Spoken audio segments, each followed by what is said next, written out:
È finita bene la vicenda che ha colpito ieri la chiesa della Chiesa Madonna di Fatima di Ravanusa, diretta dal parroco Don Antonio Filippo Barbera.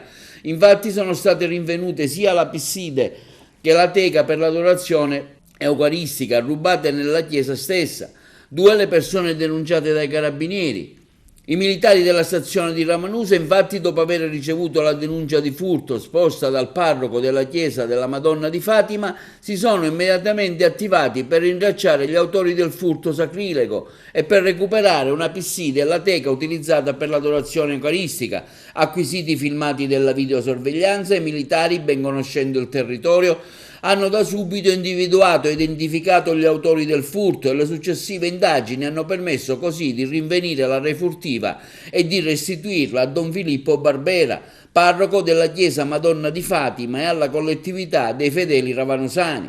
Le indagini, che sono state celeri ed esaustive, sono state svolte dall'Arma dei Carabinieri con il massimo impegno al fine di poter aiutare la comunità, svolgendo così la preficua funzione sociale di vicinanza e sostegno della popolazione. I due autori del furto sono stati denunciati alla Procura della Repubblica di Agrigento. Un fatto gravissimo per il parroco. Quello che ci ferisce di più come Chiesa del Signore è il fatto che è stata profanata la Santissima Eucaristia e portata via la Sacra Ostia, grande dell'adorazione eucaristica, poiché la pessicche e la teca erano solo di ottone e di nessun valore. Ma lei come giudica anche da un punto di vista morale il fatto? Morale, il problema, guardi, è indescrivibile quello che hanno fatto. Intanto l'offesa e il sacrilegio che porta con sé per la profanazione dell'Eucaristia la scomunicata sentenza riservata alla sede apostolica per coloro che l'hanno perpetrata, no? Sì, secondo il canone, il codice di diritto canonico. Sì. Anche perché che cosa cercavano?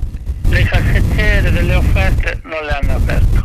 Hanno visto tanti altri vasi sacri in sacrestia, tutti in ottone, per carità, niente ma di recente restaurate, sembravano tutte argento, oro, ma non le hanno toccate.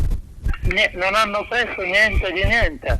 Quindi poi si sono accaniti per dei 40 minuti che sono stati in chiesa.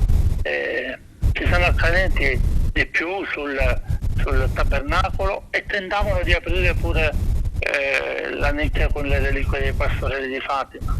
Non si capisce perché poi, se non un grave sacrilegio, perché hanno portato pure l'ostia grande dell'adorazione eucaristica, non so se altre ostie, tante le hanno buttate nell'altare accanto al tabernacolo, hanno scassato il tabernacolo, le porte, insomma, tra l'altro una cosa strana, uno con un cappuccio, un altro in un primo momento si copriva un po' col volto, ma l'altro spavaldo, senza nessuna copertura, ma dico,